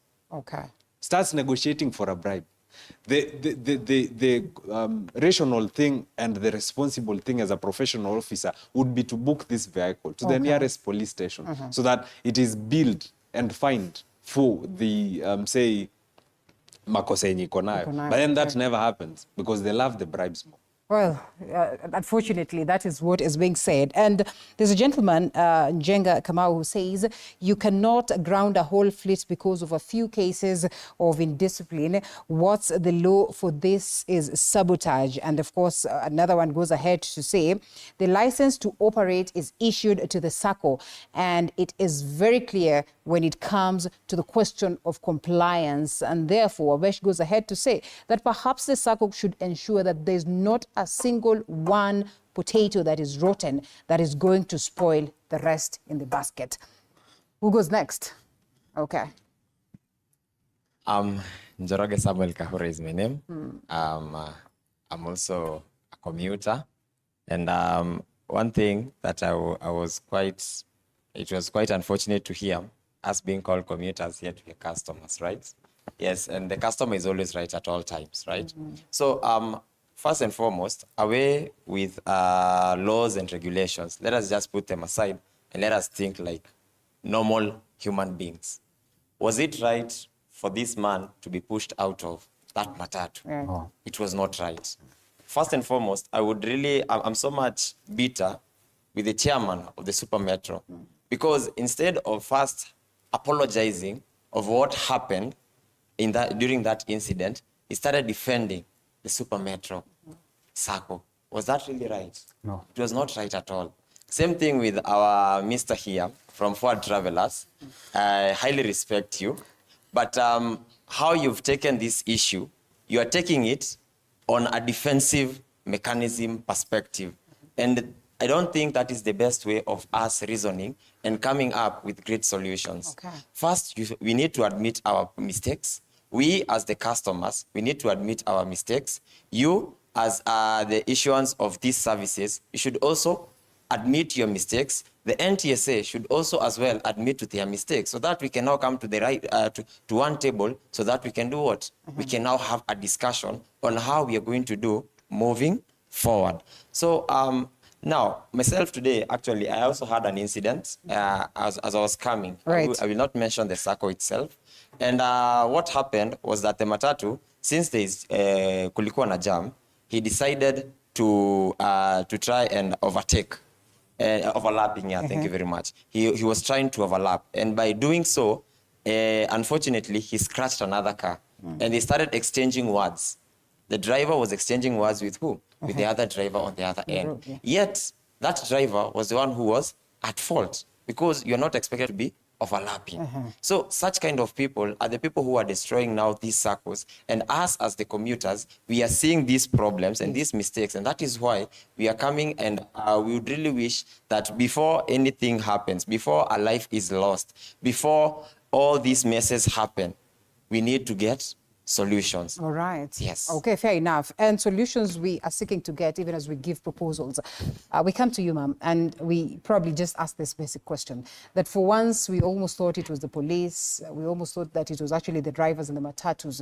But here we see SACCOs at the heart of it. Perhaps being incriminated, perhaps being told that, well, you are SACCOs, you take a certain fee from this matatus, but there's just something that you're not doing right. What would you tell them this evening? What would be your questions or your contribution to this discourse? Hello, my name is Florence Nyango. I'm a youth and women rights advocate, and today I'm standing here as a common mwananchi who actually uses matatu everywhere she goes. And not forgetting, I just want to say this, that we all understand that 70% of Kenya use public transport. And this is something that you're not going to joke about.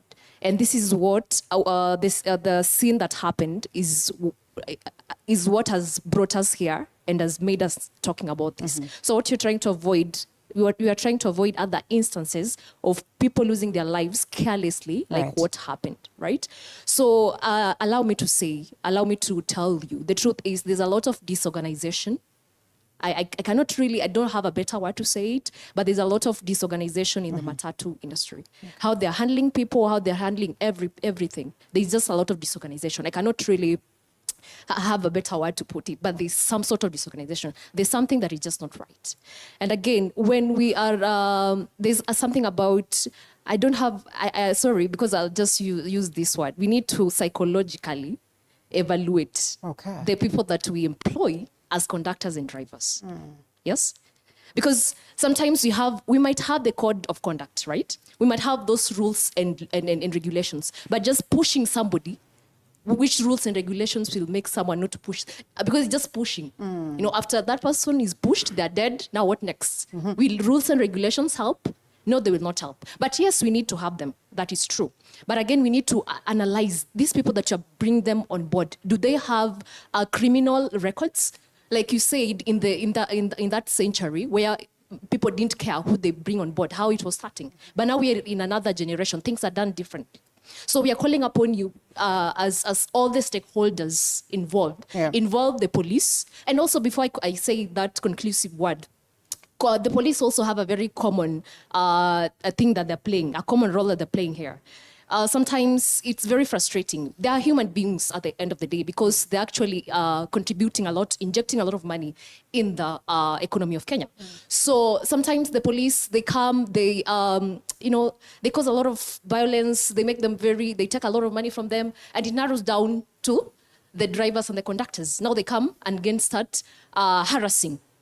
They start harassing their clients, you understand? So I think it calls for a collaborative effort. All the stakeholders involved, bring us on board, use even training, capacity building, something like training programs that you can come and sensitize both the public, like let there be a representation of every person, the common wananchi, all the stakeholders involved at the corporate level, the government, and the conductors and the drivers. So that we have something that is going to work for both the business, the private sectors, the police, and also the common wananchi. That is the country that we want, and that's the country that we're looking forward to. Fair enough, and I'd love for us to fashion the next points of discourse in a way that would speak to perhaps what we're offering as solutions, because we all know the terrible experiences that we have.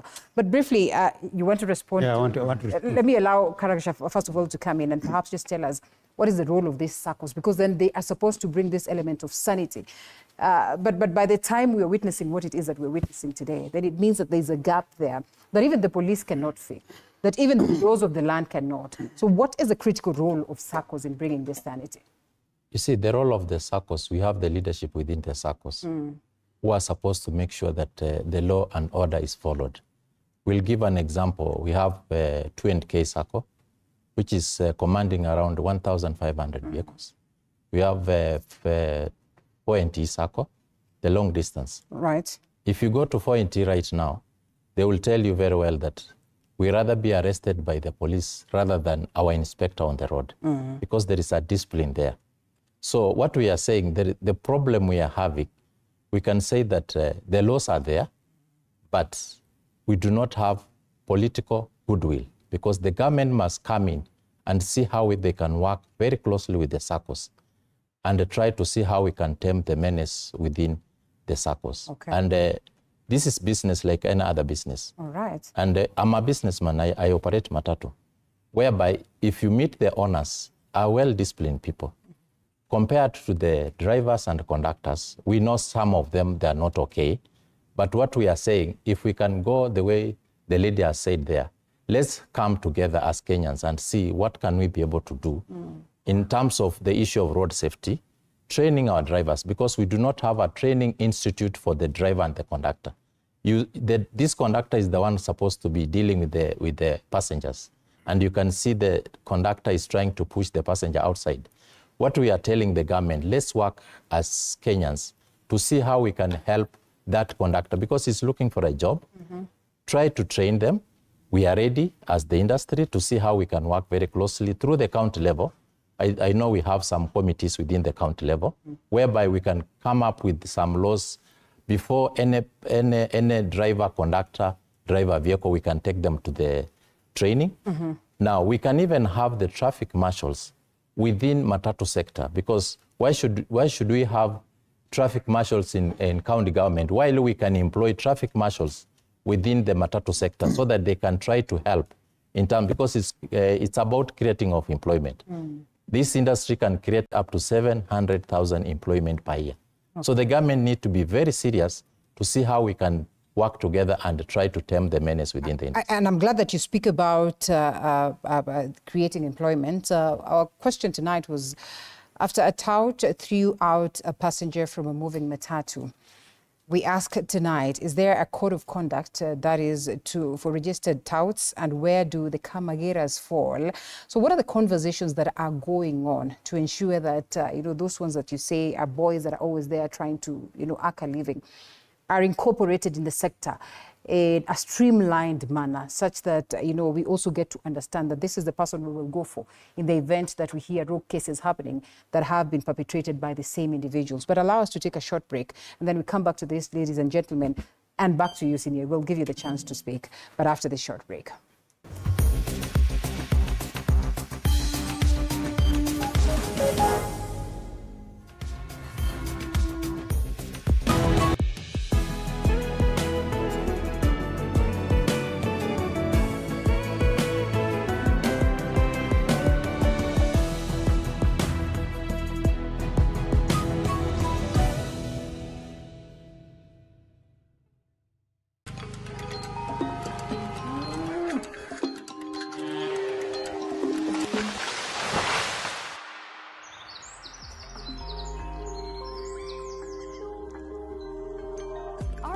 Is changing every day, and so should we, for the better. Each week, we tackle the big why, the question that should be on everyone's minds. Why isn't this fixed yet? Deforestation, global warming, and the adverse effects of climate change. The future isn't just something that we inherit, it's something that we create. Join us on The Green Fix as we tell the stories of those who refuse to give up.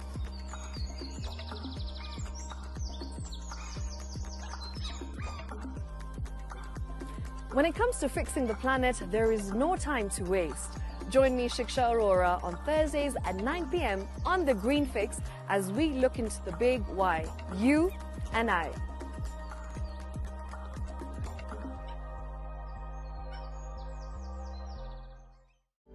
For comprehensive information and education on your health, Body Garage is here. Don't allow anyone to pluck out your good tooth, as long as it is strong and stable. Cancer doesn't start today and you get the symptoms tomorrow. By the time you pick it or the time it is manifesting in you, probably will be there about 5 to 10 years. The eye is the window to the rest of the body. Don't forget to stay hydrated. And of course, you at home do take your water. So the ultimate test is actually you check your urine. Your urine should be clear. Clear like the water? Yes. Should be able to see the other side of the urine. If your urine...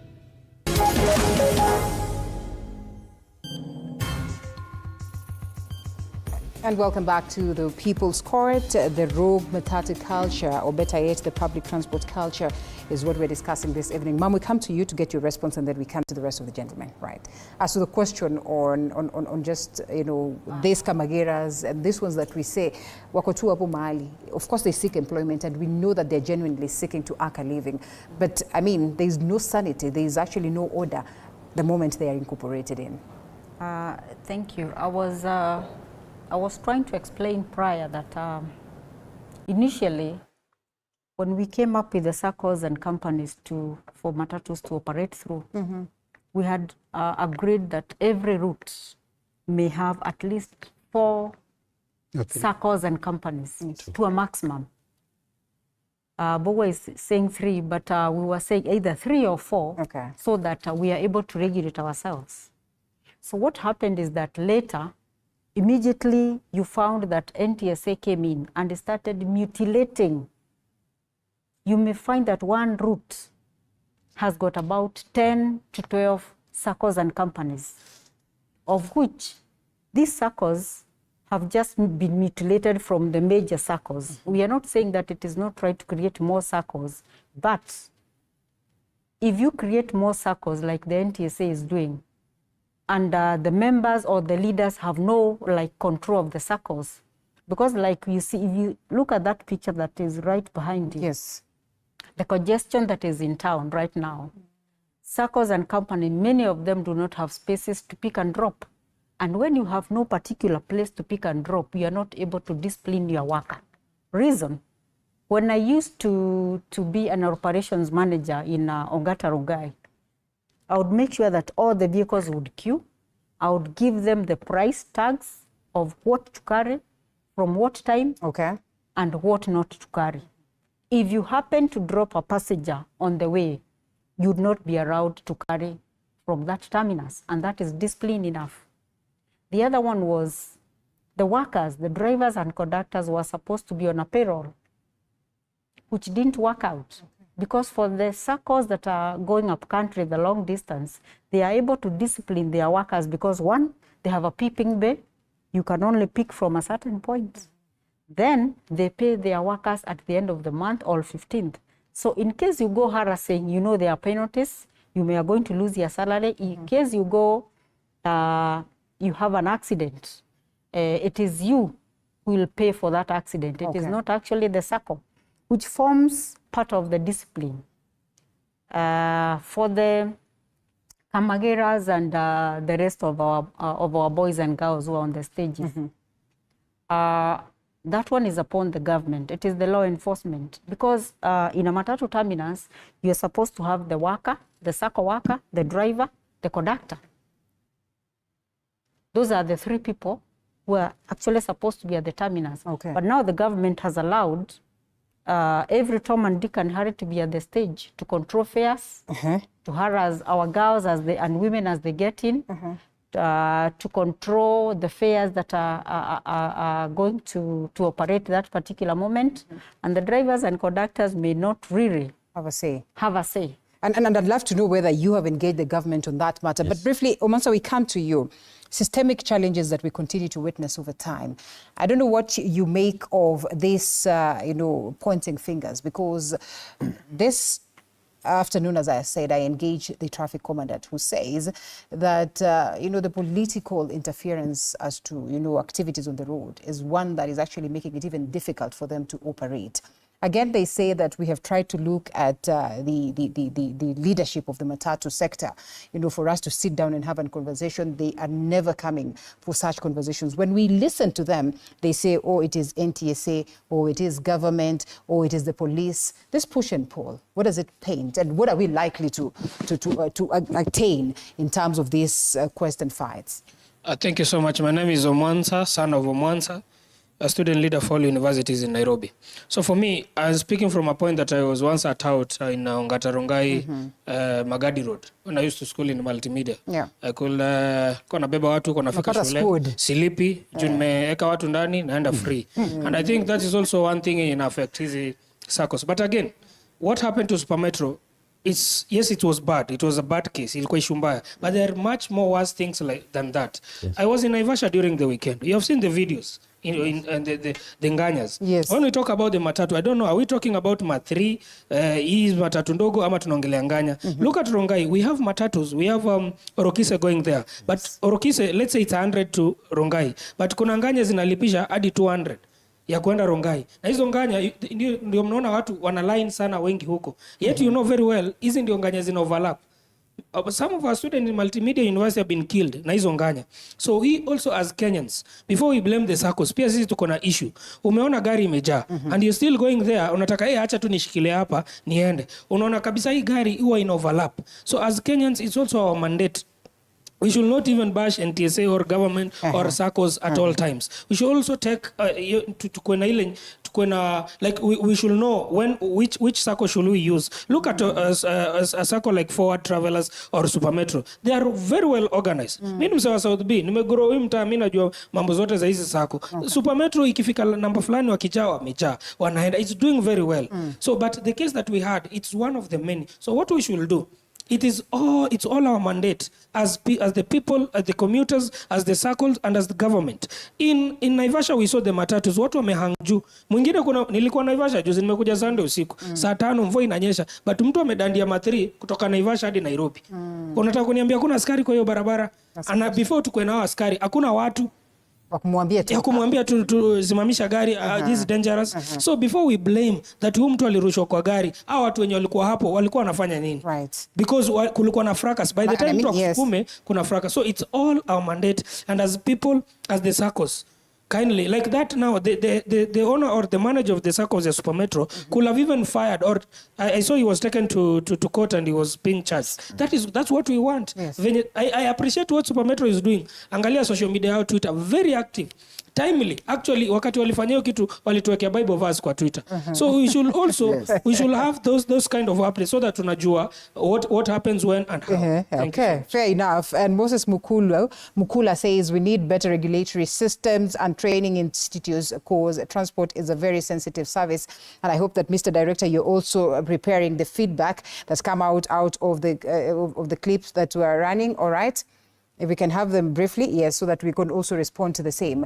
Naona walikuwa wana dance, let me tell you, Kama is real. Watch from that moment. If so-called Super Metro will thrive, we had many so-called big matatu SACCOs, sio wa kwanza by the time, and it's even 100 years, you will tell me. And of course, the business here is not to hit some more on Super Metro, but basically, is our case study for the night. We can't run away from it. And these are reactions as to the videos that have been playing while we're having this conversation. Bad politics, Mishuki made good policies and laws in place, but our politicians thrive in watu wetu syndrome. Pastor Patrick Kimawachi.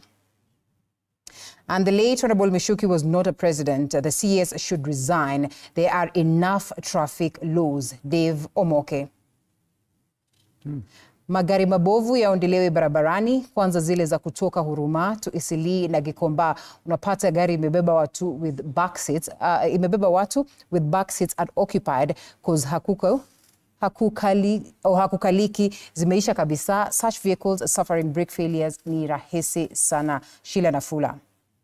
All right, and of course we come to, you want to respond and then we come to Senior. Just respond to him briefly because of time. Thank you very much, Guy. First of all, I want to appreciate that you understand that as much as you are saying I'm not defending the act.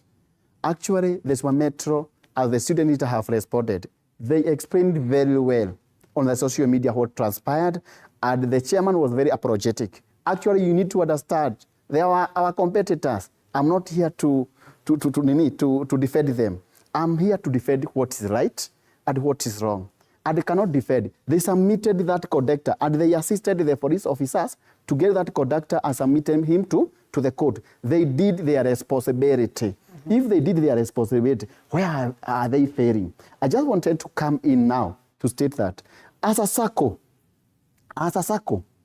we need to regulate ourselves as the guidance that you have been given by our regulator NTSA. We have route machos, like the chairman, my president of the Matatu stated. We have route macho.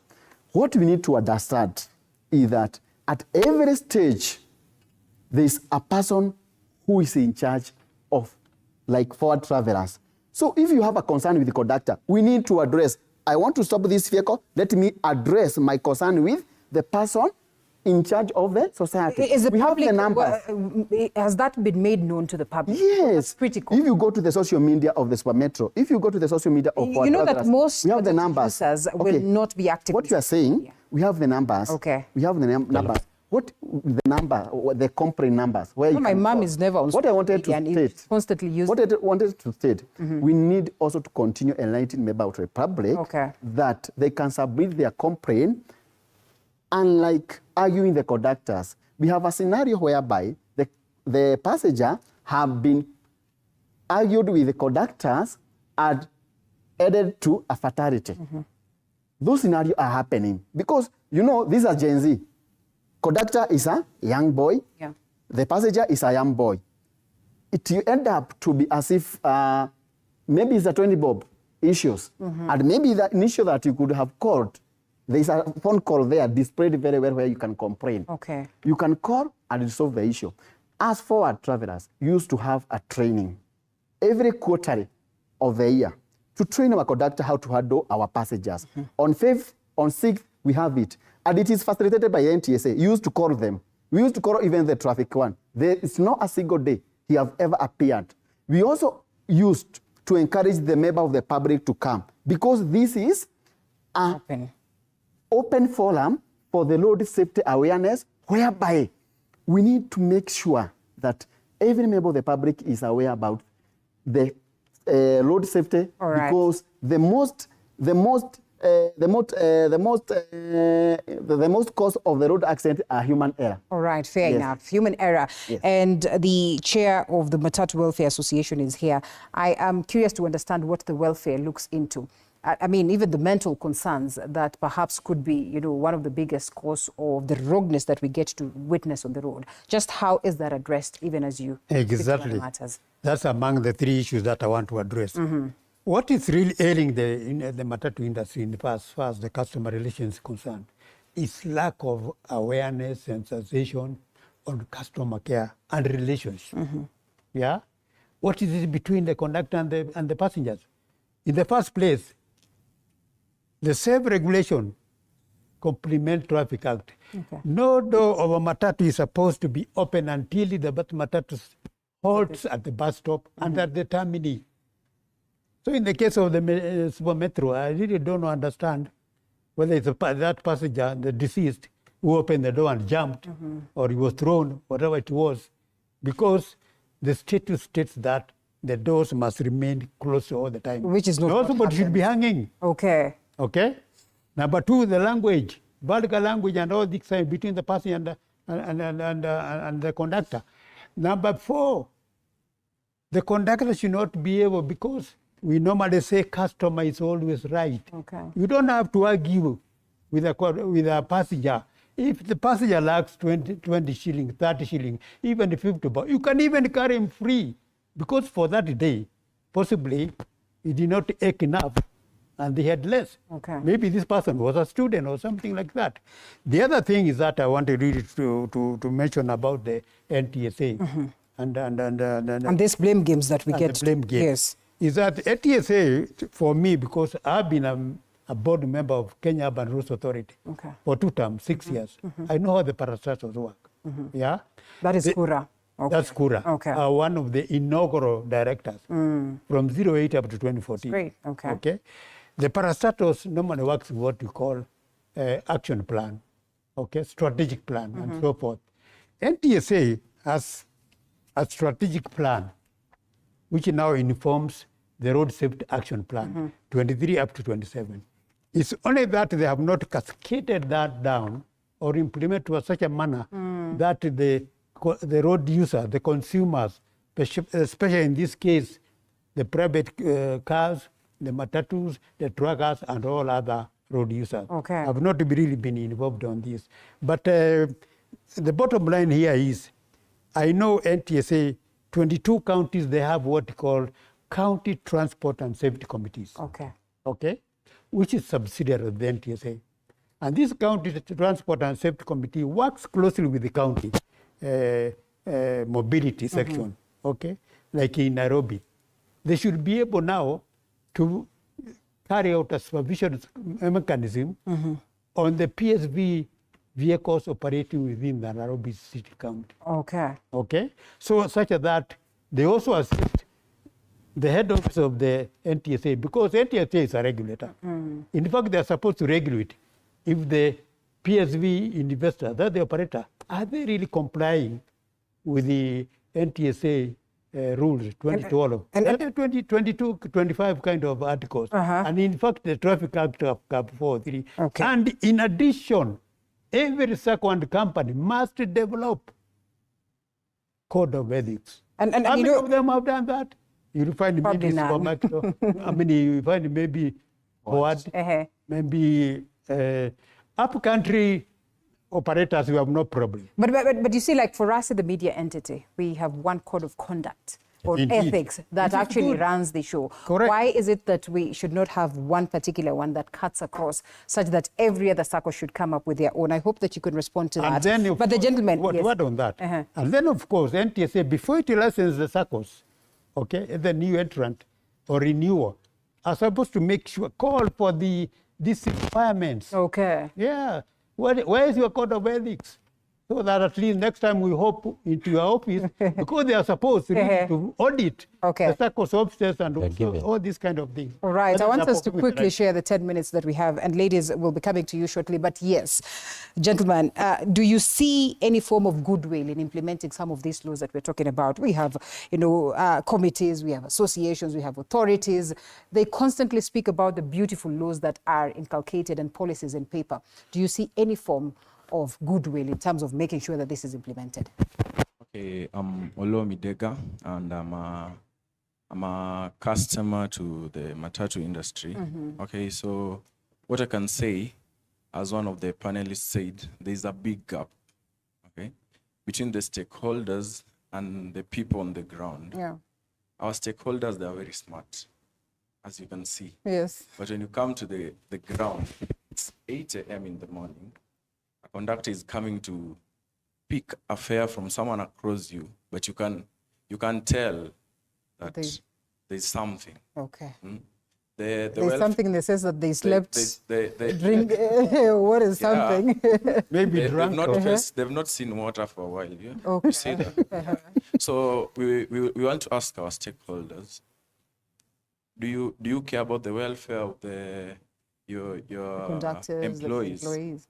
Is it something you consider? Okay. Is there sensitization of how they should handle their customers? Because in this case of a Super Metro incident, let's say it's 20 shillings, and I think what causes this thing mostly is the kamageras. You know, they'll come to you, hey bro, niaje wayakiwe, it's 50 bob. You say 50 bob. Achaniingie haraka sindio. Then you are there. You are in the National Museum, the tout comes to you. Nimia. And mahesabu zako, you had the 50 bob. You know, there is where the conflict comes. And then we want to urge our operators. Let's have the fare chart indicated. As you enter, ni so. You can see it. Not that you're being ambushed. And then somebody say that there's a hotline for reporting these cases. Right. I think that's a lie. That's it doesn't a lie. work. Oh, you have tried. And only it's the route that I use mostly Wayakiwe. It's only Super Metro that has a hotline there. The others, you will never get to see. And you if can it's give there, it we're asking for an incident right. where We they give it help the someone, I'll customer. call on us. Okay, you could go fast. Okay, hi Interesting. everyone. All right. Jail Bahati. Let's take it very fast. Yeah. I'm a student leader, Multimedia University. Yeah. Volume. So Multimedia. Yeah. Multimedia. We'll get the volume to kusikia. Okay. So I'm a regular PSV user, and from my experiences, it hasn't been that bad, but not that good also. I have when I first had the situation of Super Metro, what came to my mind first is were there not other passengers in the vehicle? Because situations do happen, and you can find yourself, your phone is off, you don't have money, and something of the sort. But for the stakeholders involved, the question I did have is, if for the conductors mostly, do you have any way, like the criteria you use when you employ them? Because I feel like most of the vehicles that I do use, they are not sober. Let me use that word. Okay. Like you can feel the way my brother said, like the welfare of the employees. Okay. Yeah. All right, fair enough. Yes, you can come up before first. Yes, my name is Charles Musyoka, former KCA University president. Would like to take this opportunity first to pass my condolences to the family that lost that life. And again, back to our issue of today, I can say that after listening to all the stakeholders here, I have listened keenly, and I have found that we lack cooperation. Because from the circles, we can hear that the government of the day is not involving them in decision making by excluding board of directors of the circles from the NTSA board of directors. So when you go back to your offices, please ensure that the government has included you in this board of directors so that you can give them solutions. It is not wise to say that the government knows everything. Our government needs our support. Our government needs our input, because some of the leaders we have in those boards, you can look very well and say these people are not trained well to take the responsibility. They have the authority, but they are unable to take the responsibility because of the incompetency levels, because some of these people are just being appointed out of political goodwill, but not competency-based appointments. So you as matatus, owners and SACCOs, help us on that side. Back again to now the common mwananchi.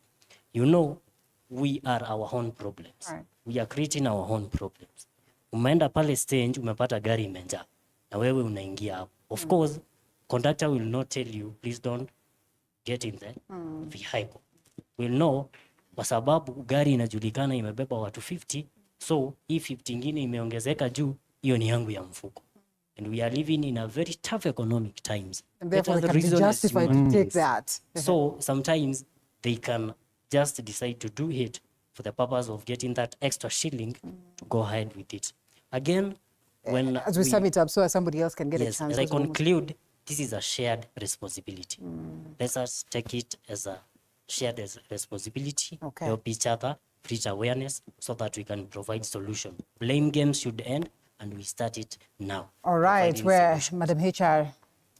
Yes, good evening, everybody. Good evening. I'm Mercy Makau. I am a human resource professional and I'm a career coach. I've been in University of GOtv from 2019 to 2022 to 2023, and I was a regular customer of Super Metro, and of course, as you know, we've got other SACCOs, and that means Super Metro has got the best services.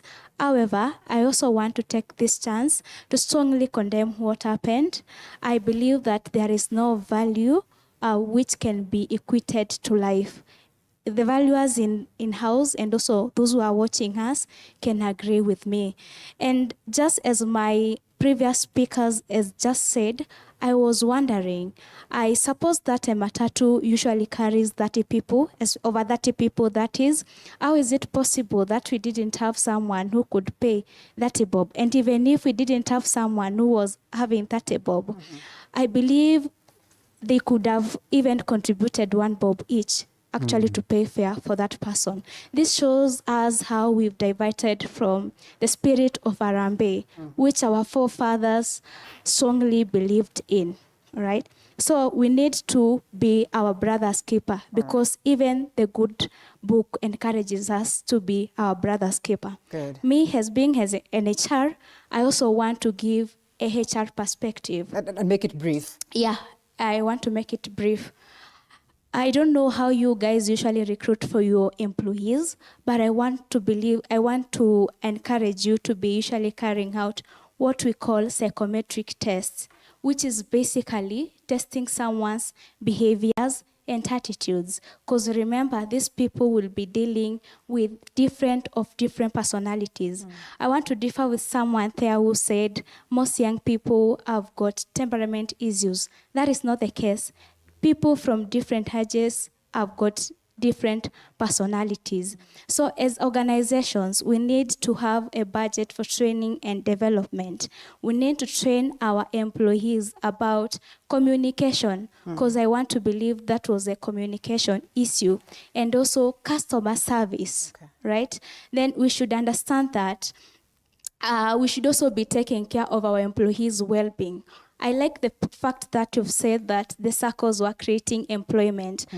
Creating employment is not enough. How much are you paying those employees? This one leads to overtime. They work so hard because we are living in a tough economic period and they've got to take care of their families. So a lot of pressure also means a lot of anger. So if they have been wamekosewa na mtu, they project that anger to such a person. So what is my parting shot? An employee who is well taken care of, we will take care of your customer, and it will bring more productivity. Your competitors won't have any political thing against you. Thank you. Thank you so much. Great points right there. The gentleman, what were backbench? Unajua hivyo ndio mnaachwango tu. So I'll give you 30 seconds to weigh in onto the matter. Thank you so much. Greetings, everyone. Allow me to pass my greetings to Muyakane University students and the president of Muyakane University. Have the mic on. I'm told that it's off. Is that okay? Or you could take another one. Take that one, yes. Proceed. Thank you so much. I'm Evans Kiprono Korir, a student leader, the president of Muyakane University. Allow me to pass my greetings to my colleagues who are also following this session. And categorically to come to the session for today, that you have really indicated on the matatu. I'm also a consumer of the same, and it's quite unfortunate to find some of the directors calling us some other names instead of calling us the business. They need to see us as a business opportunity, but not the objects to be used when it comes to service delivery. One, allow me bring some of the statistics. Make it brief. Yes, we'll do, because we are here for the same discussion, so give us some time. Unfortunately, we have very in this regard, the statistics that we are having is that 84% of the accidents that are happening is because of the recklessness that is happening in the transport sector. 9% is from the law enforcement, which has not been seen. And then the fifth one, that is the 5%, it is from the mechanics, and 2% is on the climate. Now, 84% is much on our concern because it is from the drivers' recklessness. You, being the SACCO and the companies, you have said clearly that you are maintaining law and order. Law means it is about rules and regulations. Order means it is about peace and stability. Are you all maintaining the same? Because you are a body in charge of it. It is not you coming to complain to the public. You coming today and say that the NTSA responding to the public outcry was wrong. It is also wrong of you, because the public rely on those agencies so that they can also be responsible on their safety. So on our side, as the students and also the young generation, we see that it was not good for the Super Metro to go to that direction, and we really condemn it. And for your side, take your action, don't blame anyone, remove the lock on your eye. Great. Then we'll do the rest. It has to be 30 seconds, gentlemen. You too, 30. All right. Yes, Mr. Director, please allow us so that we can hear what the gentlemen have to say. 30 seconds. Thank you so much. I'm Elvis Trekan, the student leader, KCA University Town Campus President, a regular PSV user. So mine is this. One, there are very beautiful policies and regulations. But the question is, if they are well implemented, I think we should not have had this case. So the issue comes on implementation. Secondly, let me condemn the issue.